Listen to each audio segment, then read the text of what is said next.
Hi guys, I'm Shmee and today I'm at ABT Sportsline in Kempten. Okay, you're right, I'm not Shmee, but it would be great to have some of his followers on our side as well, as Shmee is one of the most influential car spotters on YouTube and his other channels. Today, Shmee is paying us a visit and we would like to take this chance to ask him some questions.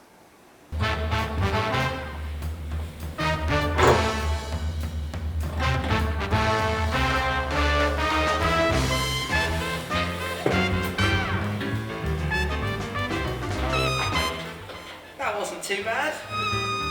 It is great to have you here at ABT Sportsline again, Tim. Seems you like it here? It's great to be back with you. You've always got so many interesting cars to come and take a look at, and of course they go down so well with my audience, so it's wonderful to be able to share all the latest and some new content. How did you get involved with cars? Through your parents who let you play with toy cars? Well, for sure it was definitely about pushing around the little toy cars when I was a kid at home on the playmat. I think it's just going to everything, you know, as growing up, always being interested. My dad was always into cars, my granddad was always into cars, and the bug kind of got passed down through the family. What was the very first video you uploaded and when was it? My first video was back in 2010, at the beginning of 2010. There was an event going on in London where there was a 458 Italia and a Murcielago SV, which I guess now aren't the latest cars, but back then they were not out on the streets. So being able to see them and point a camera at them was rather exciting. So naturally, saw the cars, made a little video, put it on YouTube. What was your intention behind uploading it? It was more about just experimenting and making a video, playing with a new camera. Back then, and I mean it wasn't even that long ago, YouTube wasn't a place you went to try and build necessarily an audience. It was the place you went to share video. It was a sort of hosting platform to be able to share videos with your friends, your contacts, and sort of put them out there to the community. So it was about creating the video, putting it on the internet, and sharing it and letting it get seen by sort of people I was sending the link to. When you were a child, what was the first car you remember being in as a passenger? Oh, so the first car as a passenger. That's quite difficult. I remember when I was young, my dad had a Red 3 Series and a Red 5 Series. I think my first exciting car was probably my granddad's Noble. When he was in his 80s, he bought a Noble. He lent it to my dad for a month, and I remember him coming to pick me up from school in that one. So that was quite exciting. What was your very first own car?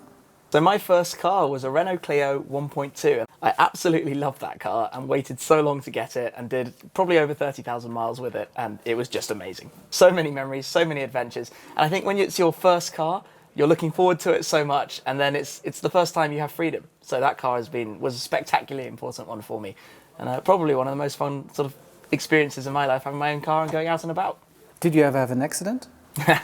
Accidents. Well, the usual young driver, you know, hit the curb every now and then, silly little things, but no actual accidents, nothing to write home about, which fortunately is helpful now because it's nice to have a clear record. What was the highest traffic ticket you had to pay? My highest traffic ticket, well, this is probably rather disappointing. It was a grand total of 10 euros. I got caught at 106 in a 100 zone in Germany. The 10 euro ticket made its way back to me in the UK. You currently have some wonderful cars in your garage, Tim.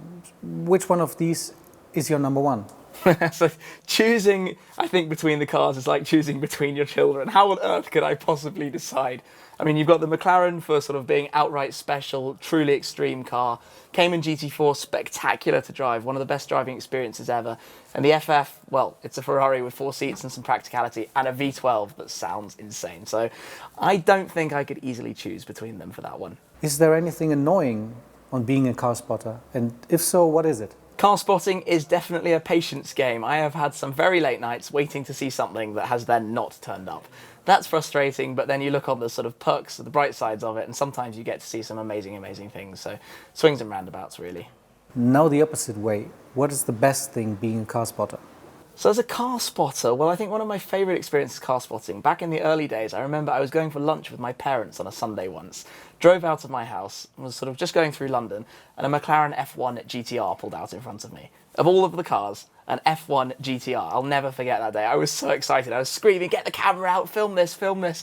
It was an amazing, amazing day. Do you have any recommendations for guys that want to start their own YouTube channel about cars? The YouTube game moves very, very quickly, but I think the most important thing for anybody is just going ahead and making a start, because you never know where the niche is, what people want to see. I think the beauty of it is we all do our own thing, and it sort of comes across completely differently. There's no way I could have predicted so many people would watch the videos I would create. You have no idea what happens next and who's going to be the next big thing. And finally, my last question. Where do you see the Shmee150 brand in 5 years?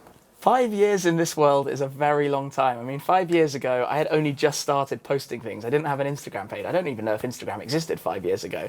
It all changes remarkably quickly. So 5 years' time, I think the most important thing, certainly for now, is I just want to keep enjoying it, keep having fun, keep doing cool things and having a sort of, I guess, natural smile because it's so much fun. So that's number one, and we'll just see where it goes. So this was our turn asking Shmee questions. I hope you enjoyed it, and now it's your turn to leave the car again. Thanks a lot. Thank you.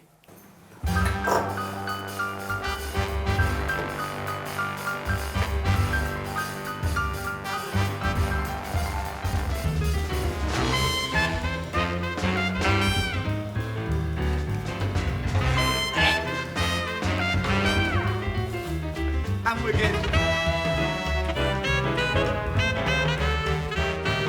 Abt Sportsline. From the racetrack to the road.